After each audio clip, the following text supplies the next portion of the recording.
৮ বছরের পুরনো সংঘর্ষ মামলায় ১৩ জন দোষী সাব্যস্ত, রায়দান একদিন স্থগিত। পূর্ব বর্ধমানের নারীগ্রামে ২০১৭ সালের গোষ্ঠী সংঘর্ষ মামলায় ১৩ জনকে দোষী সাব্যস্ত করেন জেলা আদালত। সোমবার বিচারক তাদের জেলা হেফাজতে পাঠানোর নির্দেশ দেন।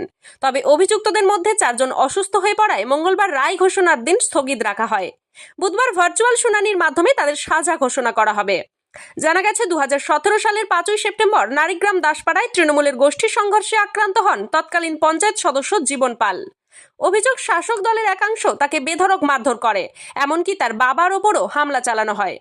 ঘটনার পর কাকলি গুপ্ত সহ মোট ১৫ জনের বিরুদ্ধে মামলা দায়ের করা হয়। সেই মামলায় সোমবার ফার্স্ট ট্র্যাক সেকেন্ড কোর্টের বিচারক অরবিন্দ মিশ্র ১৩ জনকে দোষী সাব্যস্ত করেন এবং মঙ্গলবার তাদের সাজা ঘোষণার কথা ছিল। কিন্তু দোষী সাব্যস্তদের মধ্যে বর্ধমান ১ নম্বর ব্লক তৃণমূল সভাপতি কাকলি গুপ্ত, যুব সভাপতি মানস ভট্টাচার্য, পঞ্চায়েত প্রধান কার্তিক বাগ এবং রায়ান ১ নম্বর অঞ্চলের সভাপতি শেখ জামাল অসুস্থ হয়ে পড়েন এবং হাসপাতালে ভর্তি হন। ফলে তাদের অনুপস্থিতিতে রায়দান একদিন পিছিয়ে যায়। সরকারি পক্ষের আইনজীবী হরিদাস মুখার্জি জানান, মঙ্গলবার ১৩ জনের মধ্যে ৯ জন আদালতে হাজির ছিলেন, তবে ৪ জনের অনুপস্থিতির কারণে রায় ঘোষণা সম্ভব হয়নি। বিচারক নির্দেশ দেন, যদি বুধবার অভিযুক্তদের সশরীরে হাজির করা সম্ভব না হয় তাহলে ভার্চুয়াল শুনানির মাধ্যমে রায় ঘোষণা করা হবে। এদিকে অসুস্থ নেতাদের দেখতে হাসপাতালে যান রাজ্যের মন্ত্রী স্বপন দেবনাথ। তিনি তাদের শারীরিক অবস্থার খোঁজ খবর নেন এবং আদালতে হাজির হওয়া বাকি ৯ জনের সঙ্গেও দেখা করেন। বলো, প্রশ্ন করো। আজকে আজকে জাজমেন্ট প্রোনাউন্স করার কথা ছিল, মানে দোষী সাব্যস্ত তো কালকে হয়ে গেছিল। আজকে কতদিন কি হবে না হবে সেটা আজকে অর্ডার ছিল, কিন্তু আজকে এখানে দেখা যাচ্ছে যে ১৫ জনের মধ্যে কালকে যে সবাই জানেন যে ১৫ জনকার মধ্যে ১৩ জনকে দোষী সাব্যস্ত করা হয়েছিল, ২ জনকে ছেড়ে দেওয়া হয়েছিল। ওই ১৩ জনকার মধ্যে আজকে ৪ জন আসতে পারেননি, তাদের শারীরিক অবস্থা খারাপ, সেই জন্য তারা হসপিটালাইজড হয়ে আছেন। সেই ৪ জন আসতে পারেননি বলে কোর্ট অর্ডার দিলেন, জেলারকে অর্ডার দিলেন যে কালকে তুমি আইদার প্রডিউস করবে অর ভিসি হবে, ভিডিও কনফারেন্স কিংবা প্রডিউস।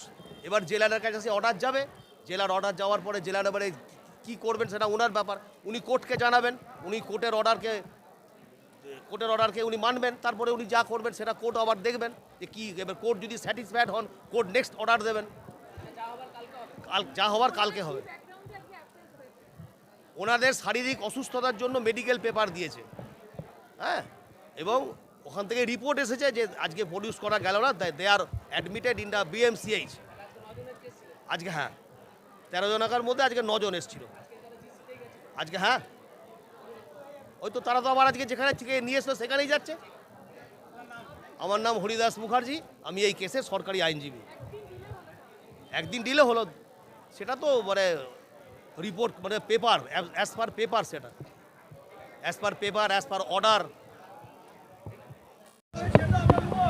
আজকে রায় হয়নি। ১৩ জন আসামির মধ্যে ৪ জন এখানে প্রোডাকশন হয়নি, ৯ জন হয়েছেন। তার জন্য আগামীকাল উনি জেল সুপারকে ডাইরেকশন দিয়েছেন, যদি প্রোডাকশন করানো যায় সশরীরে করাবেন, তা নাহলে ভার্চুয়াল মাধ্যমে উনি ওনার ভার্চুয়াল অ্যারেঞ্জমেন্ট করতে বলেছেন, উনি ওনার রায় ঘোষণা করবেন। হসপিটালে ভর্তি আছেন জেল সুপারকে, না মেডিকেল কলেজকে নয়, জেল সুপারকে ইনস্ট্রাকশন দিয়েছেন। জেল সুপার মেডিকেল কলেজের সঙ্গে কথা বলে সেই অ্যারেঞ্জমেন্টটা করবেন। ওনারা অসুস্থ আছেন ৪ জন।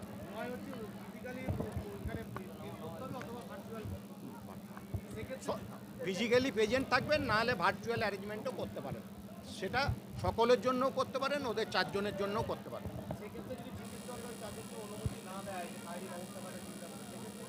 তো ভার্চুয়ালের কথা তো বলছি, ভার্চুয়াল তো উনি মানে অর্ডার শিটে মেনশন করেছেন, আগামীকাল রায় ঘোষণা করবেন। হ্যাঁ অবশ্যই। আমার নাম বিশ্বজিৎ দাস। কালকে হবে, আগামীকাল হবে।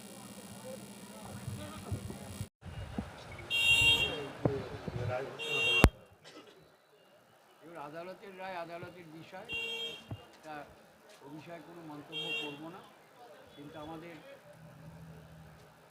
কর্মীরা তারা কালকে পরিপ্রেক্ষিতে কেউ হাসপাতালে অসুস্থ অবস্থায় কাকুলি গেছেন, মানুষ এরা আছে বর্ধমান মেডিকেল কলেজে পুলিশ হেফাজতে।